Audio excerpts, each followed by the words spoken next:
In the earliest days of BattleTech, there were 5 mercenary organizations set up in the 1984 version of the game. One of these squads was the 21st Centauri Lancers. While not as famous as some of the other early mercenary teams, the Lancers have a proven battle record. The Lancers have a very simple but striking flag, featuring a combat helmet with crossed lances, which has a nice traditional look for a team that follows ideals such as honesty and loyalty. Their mech color scheme is made up of white with gray highlights. While not the most exciting color scheme, it is somewhat easy to paint, but probably won't stand out amongst the more vibrant team colors. I think the flag colors work well as an alternate color guide to add a little flavor to your mech team.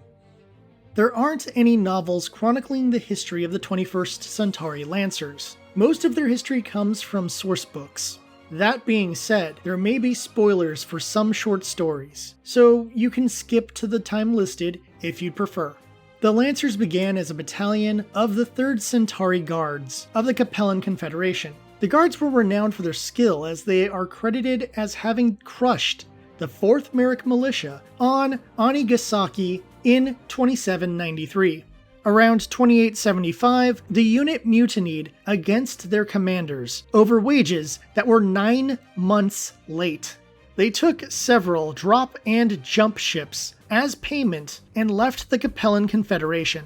At this point, they became a mercenary company and worked for all the different successor houses, except for House Liao, whom they held a grudge against due to their troubled history. The treatment before becoming mercenaries made them hold strong standards for their treatment by their employer. This gave them a rough reputation with potential employers because the 21st Centauri Lancers would walk away from contracts by employers who did not treat them right. In the later part of the Third Succession War, the Lancers stumbled across a stockpile of Star League-era equipment and integrated it into their forces. This gave them a major technological advantage that very few could even come close to having. One of the first major operations the 21st Centauri Lancers were involved with was the Marik Civil War. They fought with the Loyalist faction against Anton Marik. They helped liberate New Olympia, Acelius Borealis, Acelius Australis, and several more planets during the course of the war. After the war, the Lancers remained with the Free Worlds League and were stationed on Nestor by 3025. From there, they raided the Lyran Commonwealth for the FLW during the remaining years of the Succession Wars and into the time period prior to the clan invasion. It should be noted that there is an interesting continuity gaffe taking place in 3024. According to one source, the 21st Centauri Lancers were part of the 12th Battle of Marduk, a planet being assaulted by the Draconis Combine. They battled the Black Widow Company of the Wolf's Dragoons. At this point in the Lancers' history, they were working with the Free Worlds League near the Lyran Commonwealth border, and it seems highly unlikely they would send a team to the other side of the Inner Sphere at this time. Odds are, the Black Widow Company mistook the unit they were fighting for the Centauri Lancers.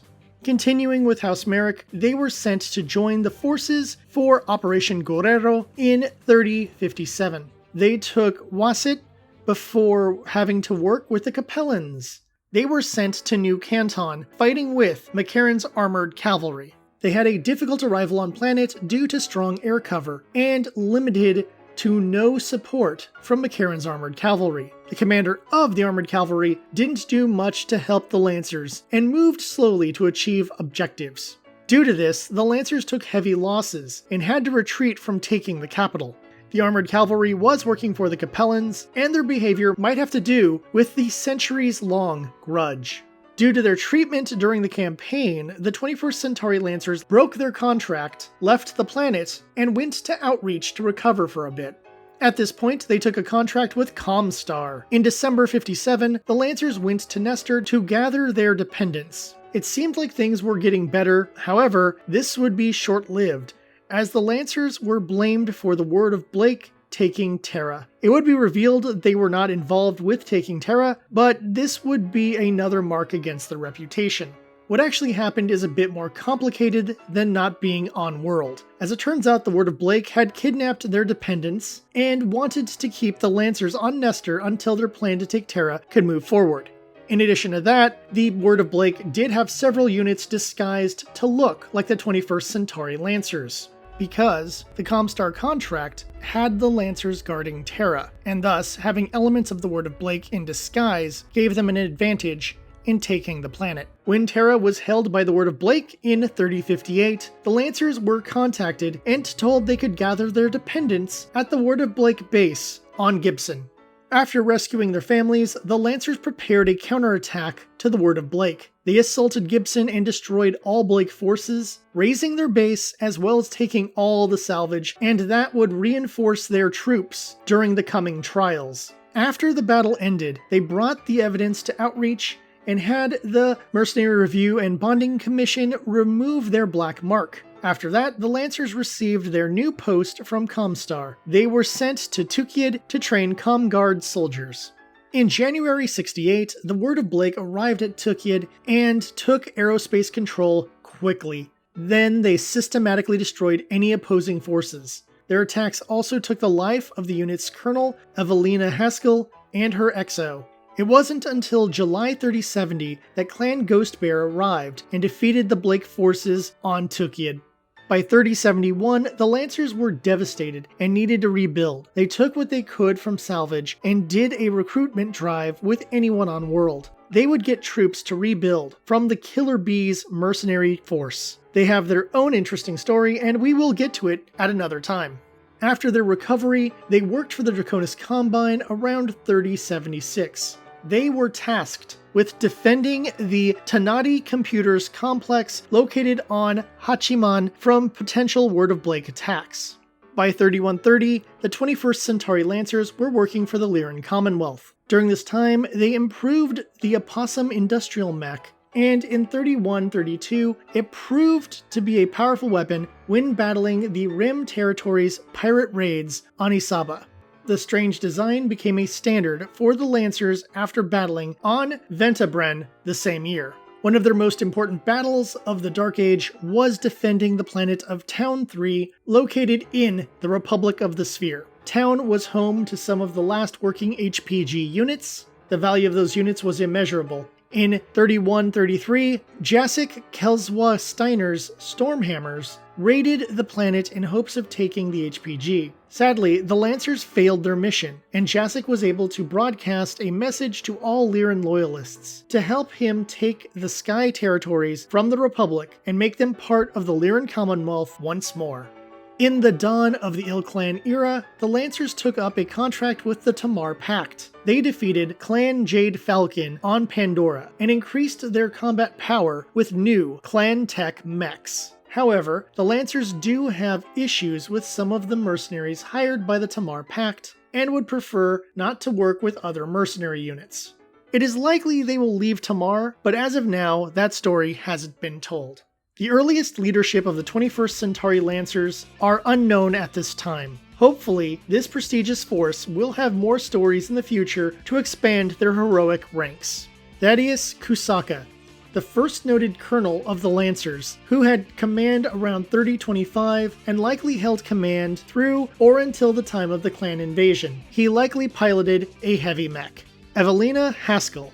Taking over for Kusaka, Evelina was the commander during a very turbulent time for the Lancers. She faced challenges dealing with Operation Guerrero and later the Word of Blake. Good to her people and a threat to her enemies, exactly what a mercenary company would want in a leader. She often piloted a BLR-1GB Battlemaster Royal variant. James Lamons.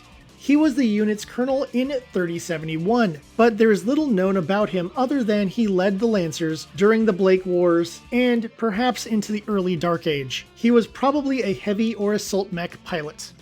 Richard Haskell. As of 3132, Haskell was in command of the Lancers and was technically minded. He approved the development of the Opossum units and led the team to several victories. His mech of choice is currently unknown. Ryan Blade Cersei. He was Evelina Haskell's XO and was positioned to take over the unit upon her retirement. He was instrumental in having the Lancers break their contract with the Free Worlds League. He is known for piloting a modified Berserker, Steve Hoyer, a tank commander during the 31st century. He was known for pushing his unit hard and earning a good reputation for his victories. His unit is known for doing well in long range and rough terrain. He led his command from a demolisher.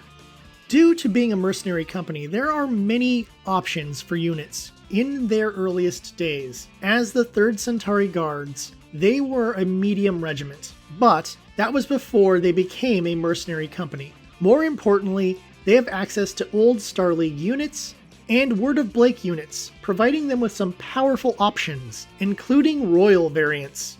In the Il Clan era, they also got access to clan tech, so integrating those units will add a fun variety to your 21st Centauri Lancers team. It should be noted that due to their issues with the Capellan Confederation, one should avoid using mechs associated with that great house. This includes the Cataphract, Raven, Vindicator, and Urban Mech 60L.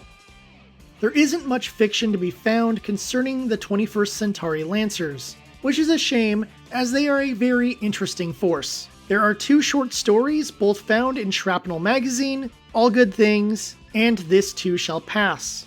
Beyond that, the primary information for this company will come from sourcebooks.